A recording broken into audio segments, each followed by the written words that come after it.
Now we're going to walk to the lower control panel and perform a function test on the machine. There's also a safety device that we want to check, which is underneath this hood. In this particular machine, we want to make sure the machine is on. We have a slope warning device that we want to make sure we get an audible warning in the basket, which we have. Okay, so we checked our slope warning device. Now we want to start our engine. Now we want to go through the motions, make sure our engine revs. When our engine revs, we want to check our hydraulic filter back pressure. Anything in the green is safe to operate. Anything in the red, the hydraulic filter needs to be replaced. Now we're going to operate a function test. The boom elevate lower, boom telescope retract, boom rotate, basket rotate, basket level. Now we're going to test our emergency stop. Emergency stop works. We're going to turn emergency stop back on and do the same thing with auxiliary power. Elevate boom, boom extend, boom rotate, basket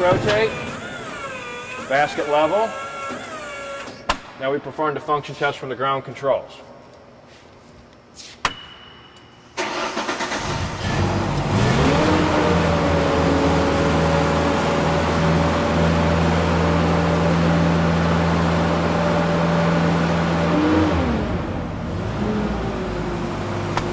We're going to leave the boom elevated so that we can make a visual inspection of the area underneath the boom.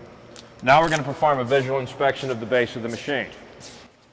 Starting at the tires, we want to look at the tread for lugs missing, gouges in the sidewall showing fatigue, potential tread or webbing in the stitching. We want to look for loose lug nuts, leaky torque hub, loose fasteners. We want to check for leaks inside the drive motor. Things that don't belong wrapped up inside the drive wheel or hub assembly. This particular machine has a pneumatic tire on it. We want to check tire pressure. This machine has the tire pressure indicated by the decal on the side of the machine, 45 psi. Again, continue our visual inspection. We want to make sure our swing drive is tight and is in proper working order. Looking at our hoses, our hydraulic manifold for leaks, loose or missing parts, things that look out of the ordinary and don't belong.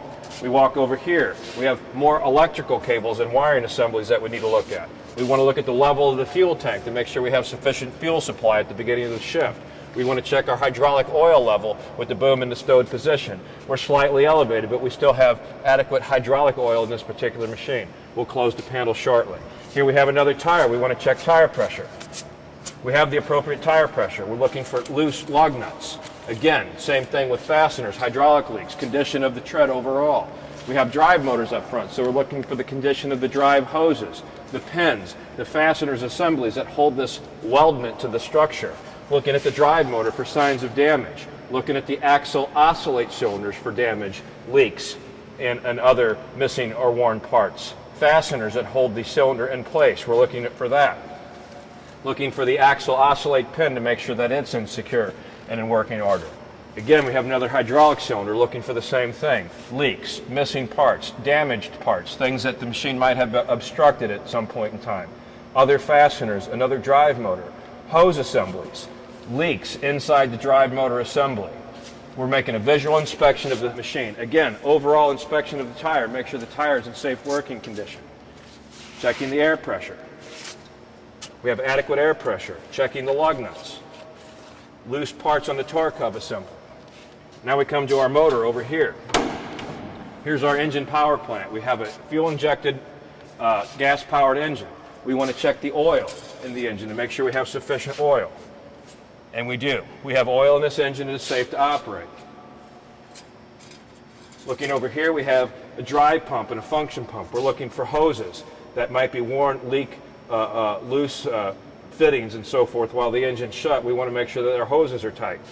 We have a battery. We're going to look for loose battery cables, a cracked battery housing.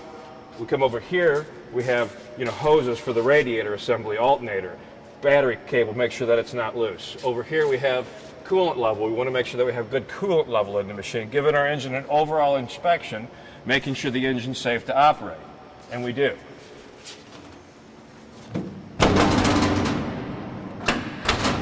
We come over here, we have another wheel, looking at the tread, the sidewall, the lugs, loose or missing parts, just giving the lugs a visual inspection. Air pressure, we have sufficient air pressure. Looking for leaks inside the tire, for a worn drive motor seal or something that may have been wrapped around the spindle. Looking in here for debris that doesn't belong, that could have fallen in while the machine was being operated, ensuring the swing lock pin is not engaged. Looking at the cylinder to make sure that it's not leaking, or all fasteners are in place, giving everything a good visual inspection. Now we've done a visual inspection of the base of the machine and a function test. We're going to go ahead and close these assemblies. Lower the machine to look at the boom assembly.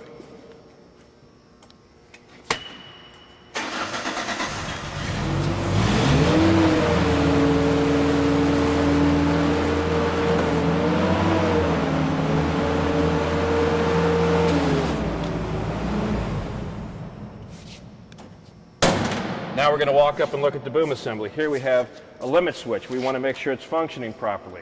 A power track assembly. We want to make sure it's not damaged. More cables and wiring harnesses we want to look at. Again, making sure that our cables and wiring harnesses are in good shape. Our power track is smooth to operate. It's bolted to the side of the machine. It hasn't been an obstruction with a physical obstacle on a building of some sort. More hoses to look at. More fasteners to make sure they're in place. Here we have a basket leveling cylinder that occasionally makes contact with the ground and can have damage against it. Inside here, we're looking at our boom wear pads to make sure all of our wear pads are intact and are not missing.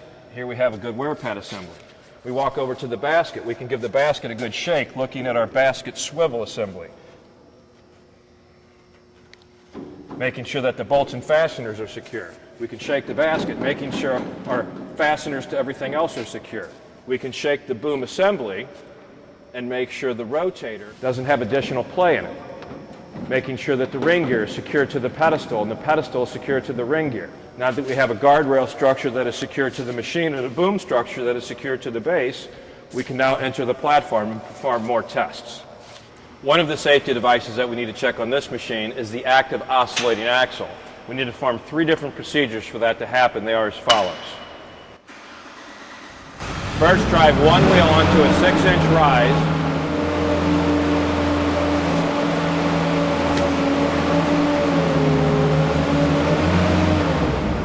And what we're doing here is verifying that the machine maintains 4 points of contact with the rear axle.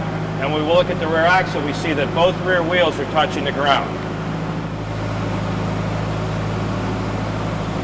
Then we're going to do the same thing with the right front wheel.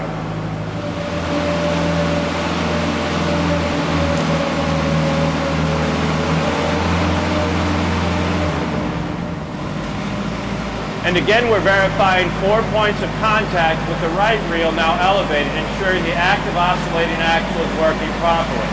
And as we look at the rear of this machine and the front, we have maintained 4 points of contact. Now we have one more test to perform.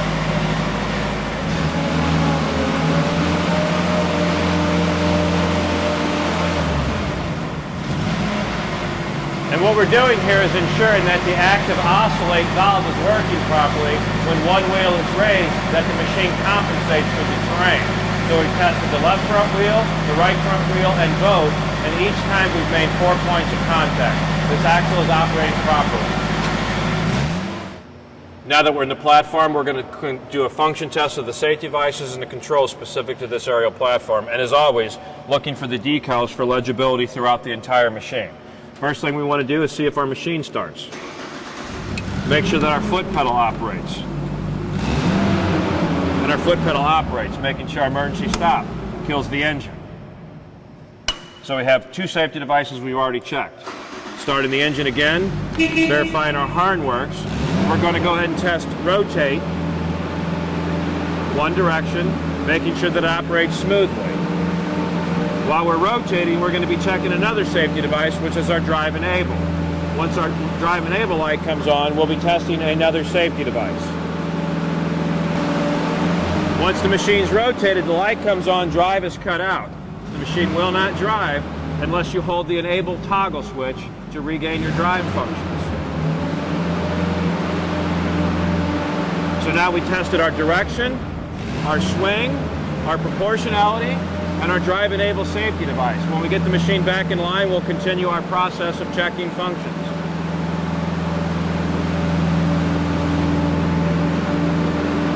One thing that I want to verify is travel high speed and the brakes operate. So we're going to travel in reverse at high speed. We're going to do the same thing in forward, ensuring that our brakes work. So we have high-speed travel and functioning brakes. Now we're going to check our platform level, our platform rotate, our boom extend retract, our engine RPM. We have turtle only, our engine slow, with or without the foot pedal, rabbit with the foot pedal, our constant high throttle, which you might want to use in cold weather conditions. In addition, we have a fuel selector switch. We want to make sure that that cuts off. Now that we turn our machine back on, know that it cut off, we're going to test our auxiliary power again through our entire range of functions. Basket level, basket rotate, boom extend, retract, boom swing the opposite direction, boom elevate, and boom lower. Now we have a few other things that we want to check on this machine, which is our travel elevated speed. We have a boom angle limit switch and a boom telescope limit switch, which we need to check. So we're going to start the engine back up. We're going to boom the machine just above horizontal.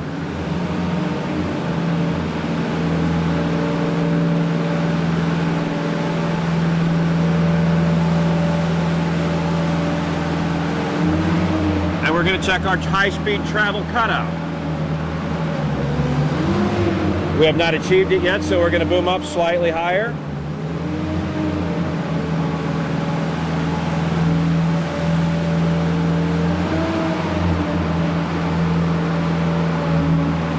Now we have elevated drive cutback speed, which is limited to 1 foot per second of travel speed. We have it in forward and reverse. Now we're going to lower the machine to make sure we regain our high-speed travel. This means we have one more limit switch to check.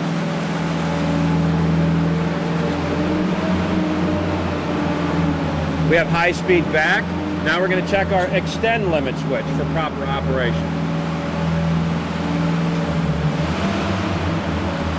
And we have high speed or elevated drive cutback. Again, limited to 1 foot per second of travel speed. We're going to retract the boom and verify that we gain our high speed.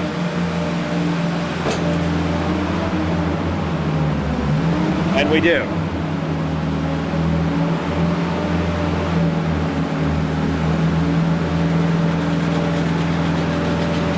One more thing that we need to test is our steer, left and right.